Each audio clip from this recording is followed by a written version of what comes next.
state agency that could help in any way the people of the community of Uvalde. That obviously includes the families of the victims, the friends of the victims, the victims including anybody who was in that school who made it out alive, but also benefits that would aid anybody who lives in Uvalde.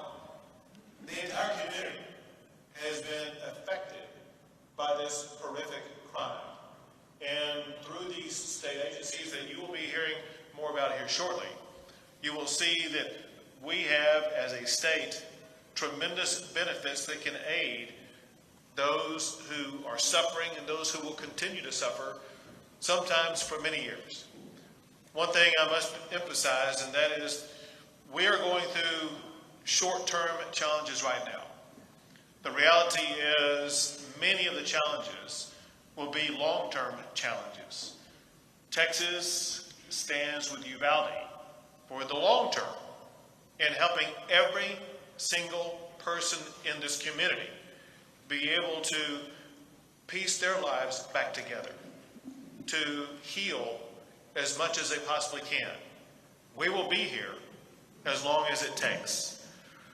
Among other things, I know that there have already been some offerings to ensure that cost of funerals will be taken care of.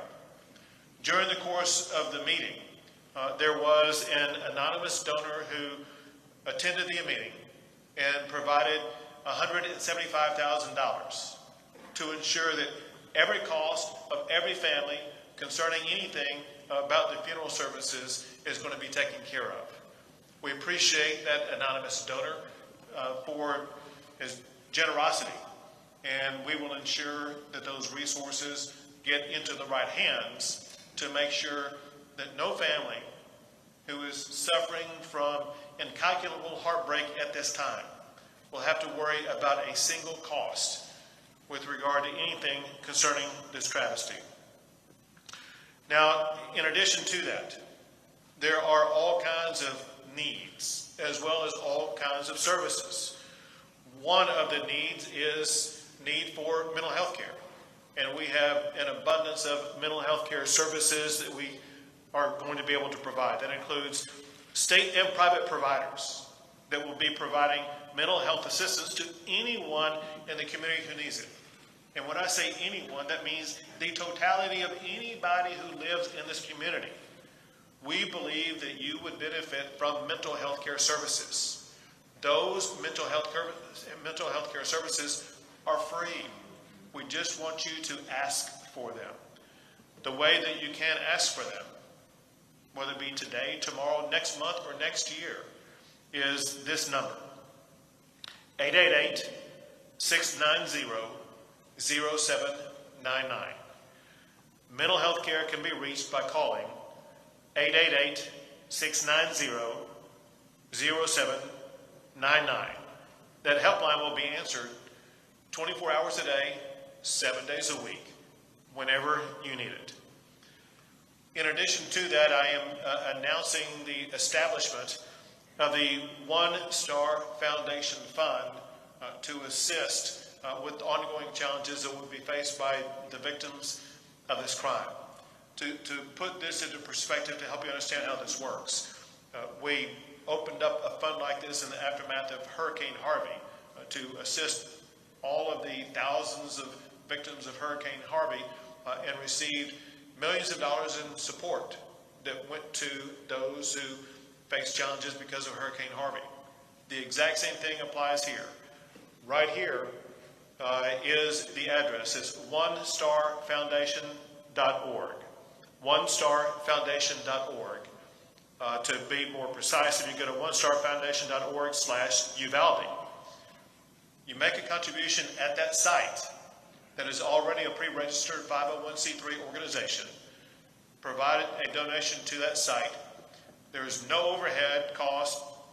100% of the money that you donate is going to be going directly to victims of this horrible crime to help them with their lives.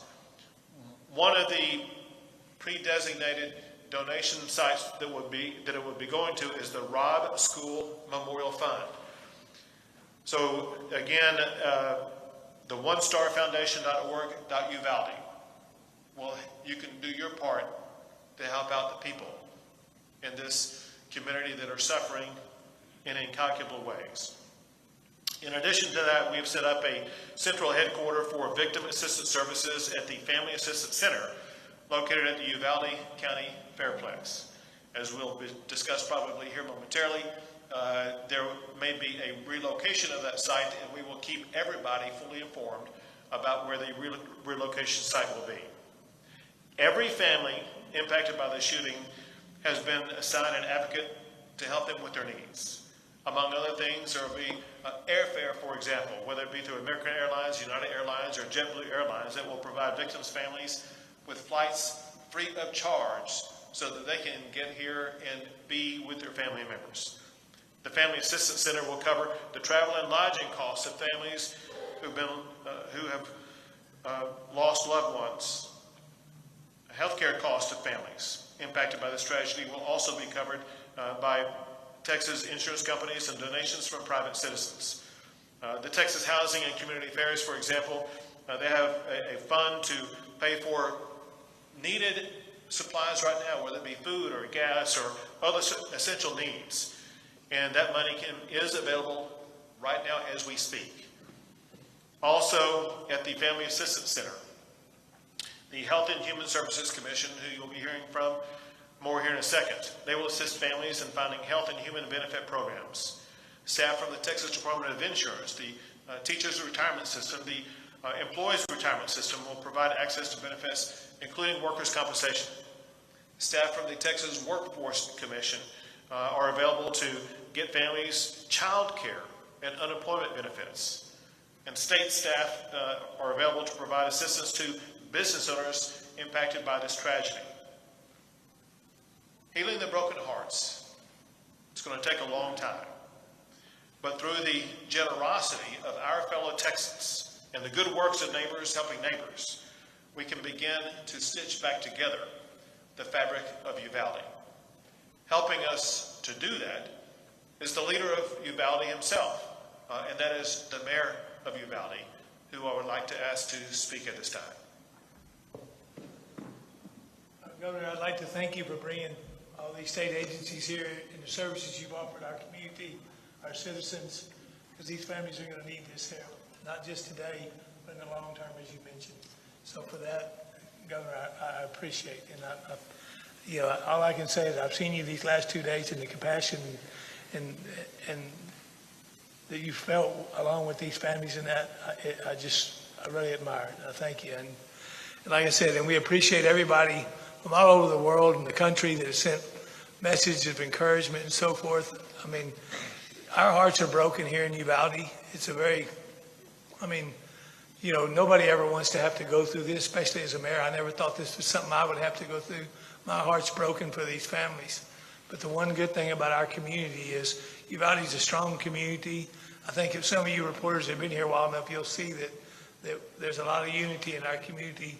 And it will take some time, but we will get over this, and Uvalde will come back stronger and better than ever. So God bless you, and thank you.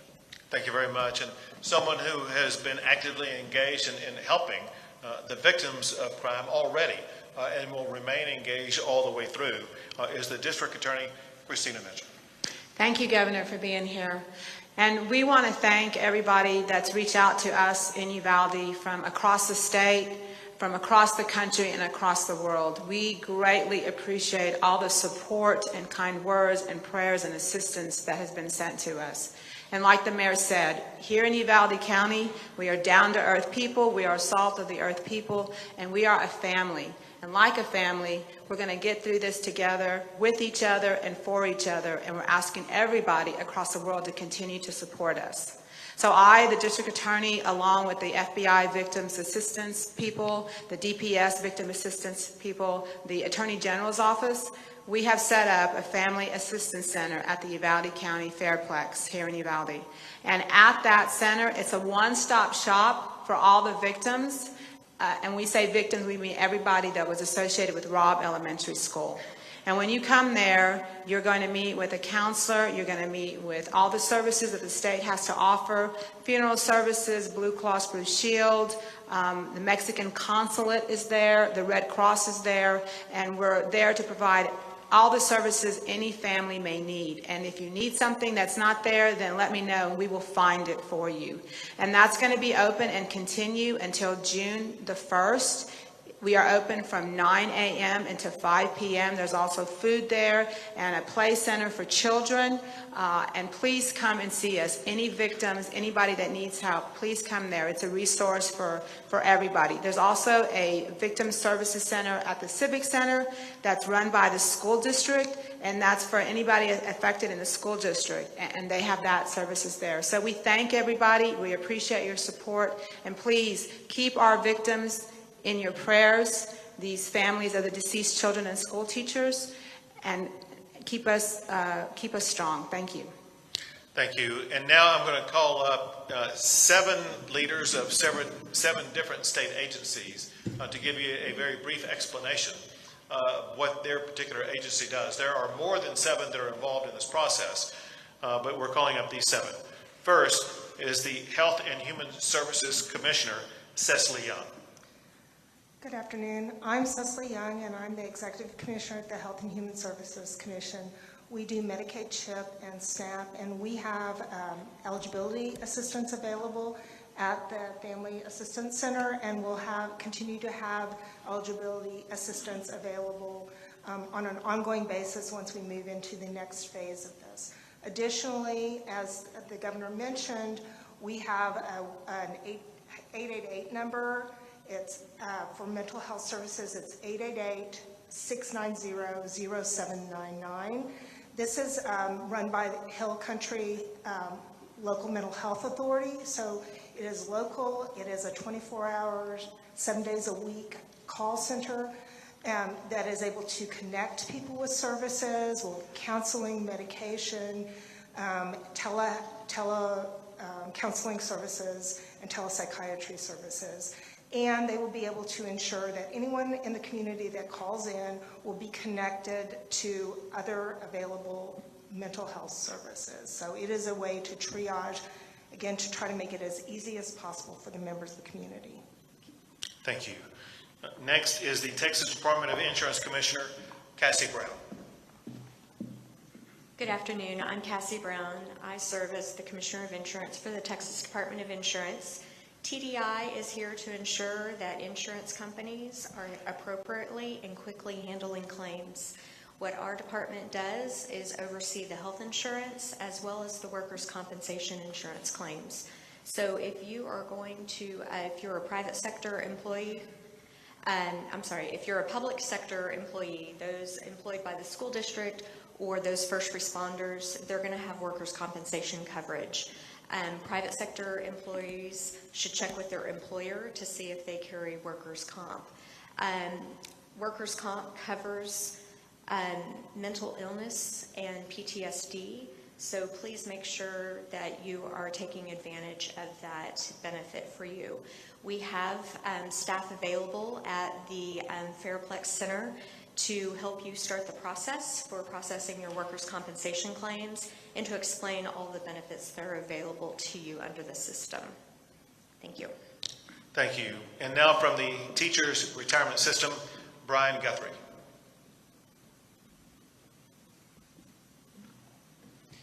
Thank you. Good afternoon. My name is Brian Guthrie. I'm the Executive Director of the Teacher Retirement System of Texas.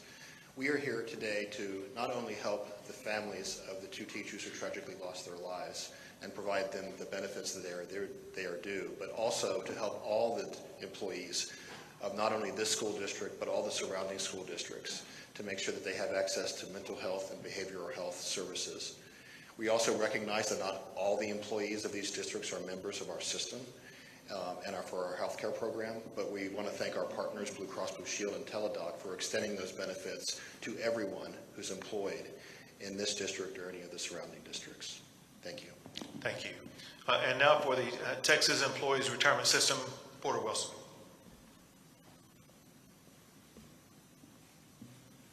I'm Porter Wilson, the Executive Director of the Employees Retirement System of Texas. We provide retirement benefits, but more importantly here, health insurance benefits to state employees, but also to employees of higher education in the community.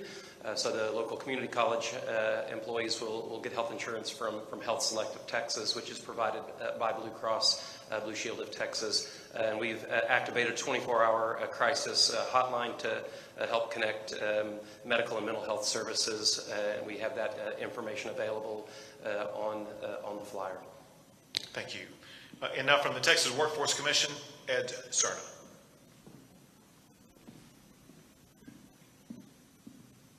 My name is Ed Cerna. I'm the Executive Director of the Texas Workforce Commission. The Workforce Commission has a local presence on Main Street in our local Workforce Development Office, and through that office we'll provide child care services for not only the families of the victims, but also anyone who is associated in the school or first responders. We'll also look to protect any TANF or SNAP benefits that an individual is receiving, so that they don't lose those benefits because they're unable to work or to continue their training. We'll also assist with anyone needing priority concerning unemployment insurance or businesses that need assistance during this time. We're available locally, so please, and we're also out at the Assistance Center as well. Thank you. Thank you. And now the head of the TDHCA.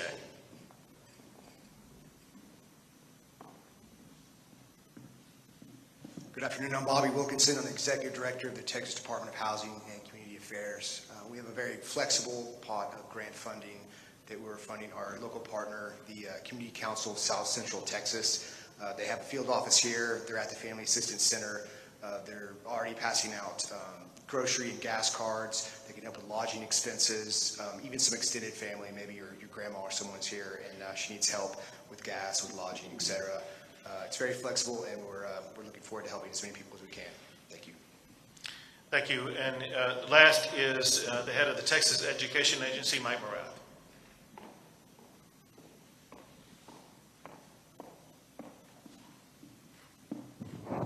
Thank you. TEA has been working in close coordination with the school system. I want to say thank you publicly to Hal Harrell for your leadership and for the work that all of our educators have done.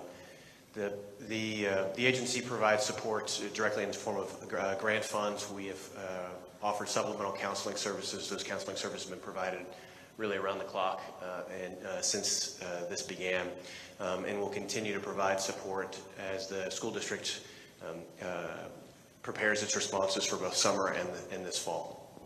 Thank you.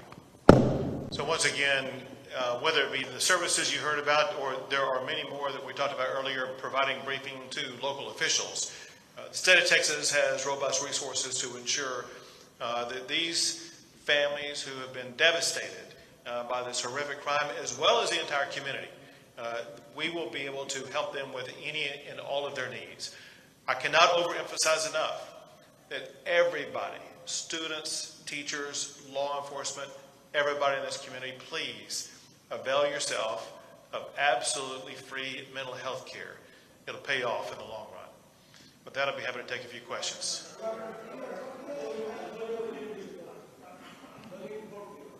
Go ahead.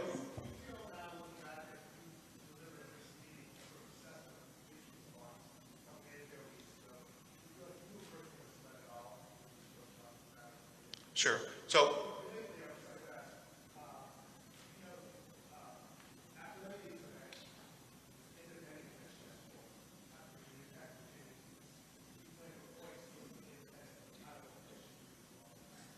I'll directly answer your questions.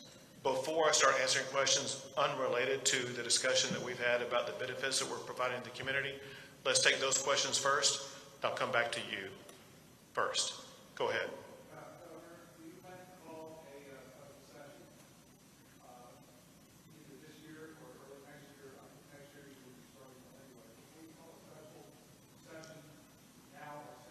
I'll put you second in the queue.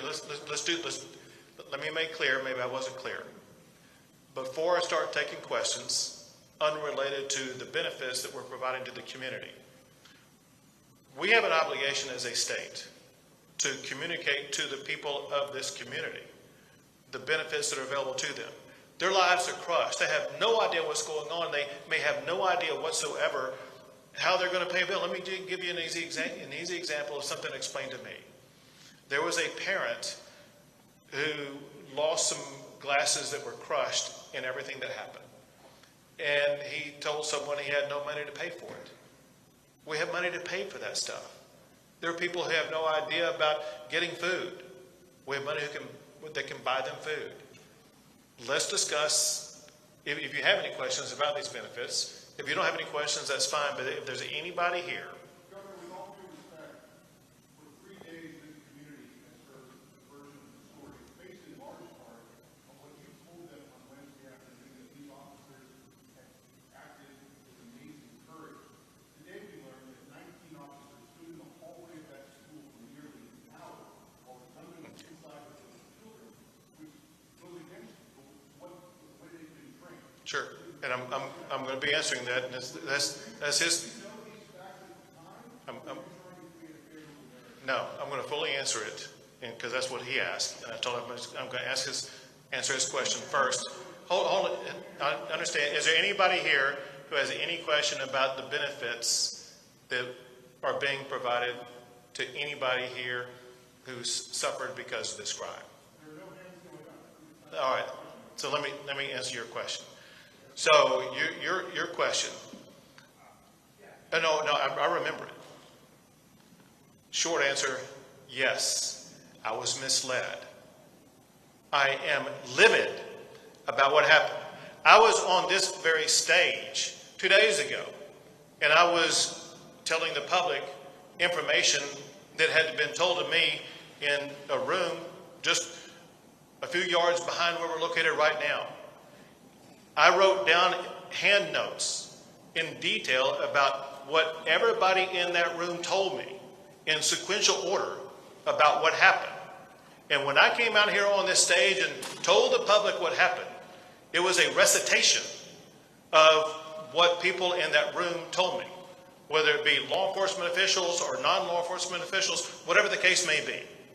And as everybody has learned, the information that I was given turned out in part to be inaccurate. And I'm absolutely livid about that. And here's my expectation. My expectation is that the law enforcement leaders that are leading the investigations, which includes the Texas Rangers and the FBI, they get to the bottom of every fact with absolute certainty. There are people who deserve answers the most. And those are the families whose lives have been destroyed.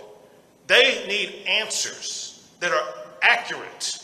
And it is inexcusable that they may have suffered from any inaccurate information whatsoever. And it is imperative that the leaders of the investigations about exactly what happened get down to the very second of exactly what happened with 100% accuracy and explain it to the public, but most importantly, to the victims who've been devastated.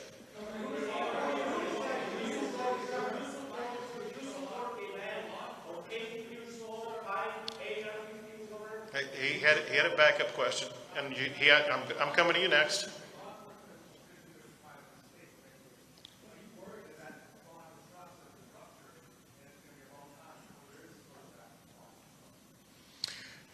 My expectation is that as we speak and in every minute going forward, law enforcement is going to earn the trust of the public by doing exactly what they're supposed to do from this point on, and that is making sure that they thoroughly, exhaustively investigate exactly what happened and explain to you and the public and the victims of the crime exactly what happened. I told this guy I was coming to him next.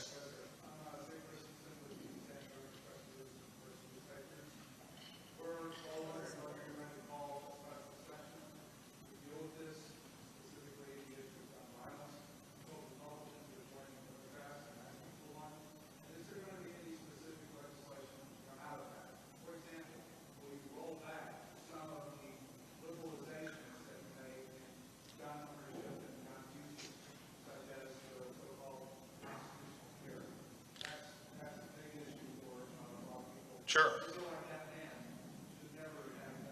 Well, let me answer your second question first, and I'll answer your first question. So in your second question, you talked about the rollback of any of the legislation that I signed this past session. Let's be clear about one thing.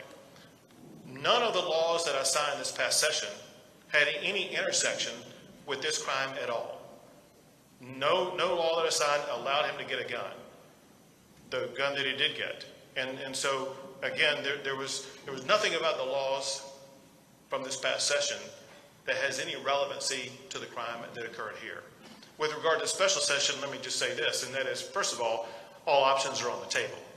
Second, most importantly, to your point, do we expect laws to come out of this devastating crime? The answer is absolutely yes. And there will be laws in multiple different subject areas. For example, I do fully expect to have every law that we pass in the aftermath of the Santa Fe shooting to be completely revisited. And first, we need to gain the information about exactly what happened at the school to find out the extent to which those laws were complied with, to the extent that they were not complied with, to find out what shortcomings allowed this travesty to occur. Then second, we need to have a discussion and pass laws to make sure that our schools are safer.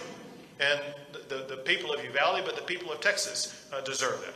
Second, as I was discussing 2 days ago, you can expect robust discussion, and my hope is laws passed that I will sign addressing healthcare in this state.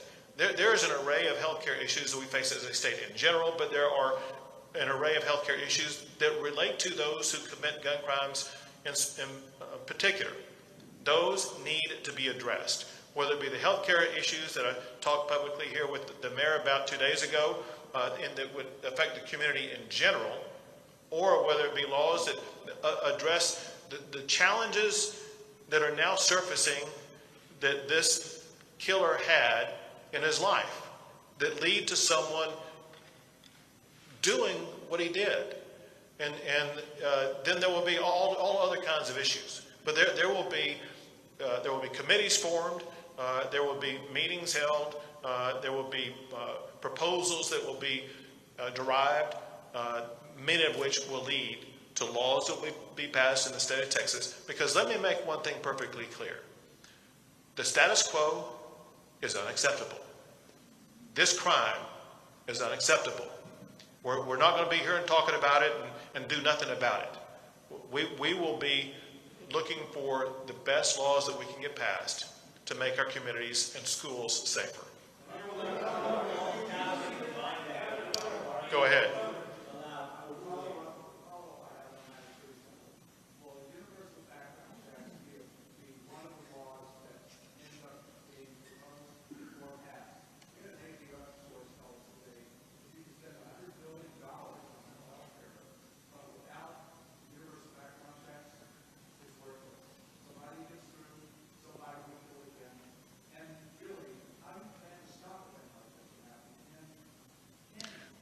Let's be clear about a couple of things that show that these background checks, if everyone wants to seize upon a particular strategy and just assume, well, that's the golden strategy right there.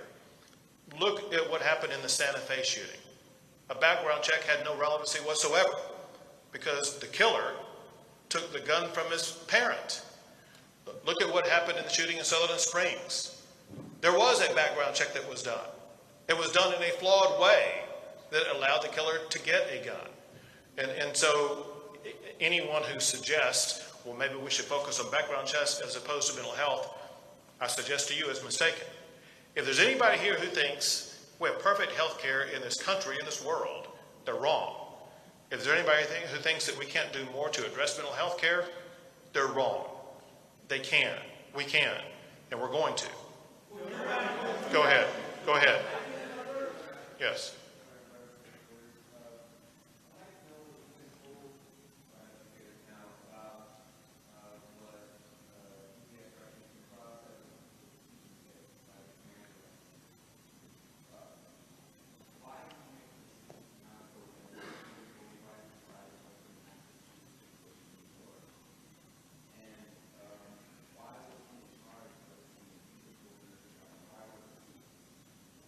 What I've been told about that is several things. One is that this is an ongoing investigation and that there have been obviously new facts and information surfaced, revealed as a result of that investigation that are different today than they were 2 days ago. Second, there will be ongoing investigations that detail exactly who knew what when, who was in charge of what strategy, why was that particular strategy employed, why were other strategies not employed. Bottom line would be, why did they not choose the strategy that would have been best to get in there and to eliminate the killer and to rescue the children? I can't hear you. I can't hear you. Go ahead.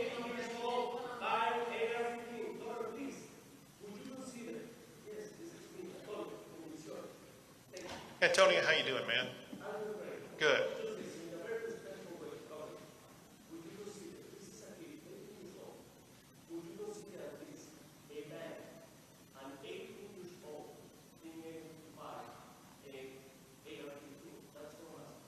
So, it's my understanding that ever since Texas has been a state, an 18-year-old has had the ability to buy a long gun, a rifle. Right. And since that time, it seems like it's only been in the past decade or two that we've had school shootings. So for a century and a half, 18-year-olds could buy rifles, and we didn't have school shootings, but we do now. Maybe we're focusing our attention on the wrong thing, and we're focusing it on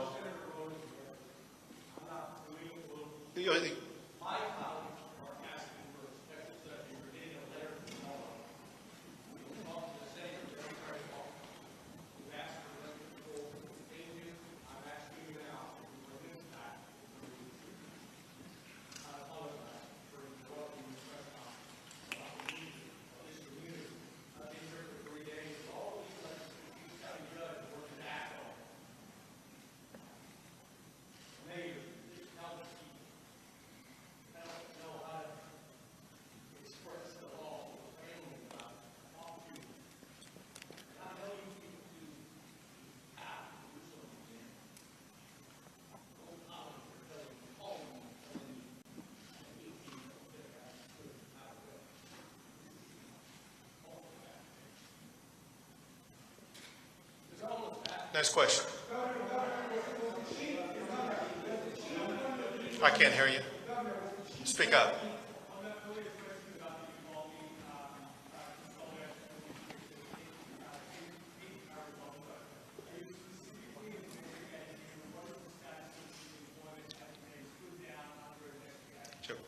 Can I was unable to hear the first part of your question. Would you restate it?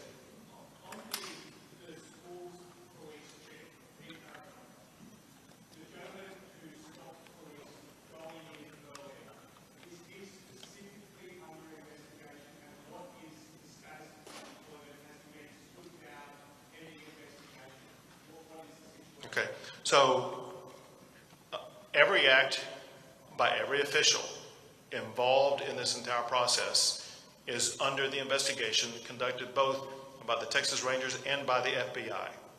Every act of all of those officials will be known and identified and explained to the public. But I cannot overemphasize enough, we need to get that information to the families of all these victims who deserve to know it the most. As far as his employment status is concerned, that's something that is beyond my control and I have no knowledge about. Go for it. Sure.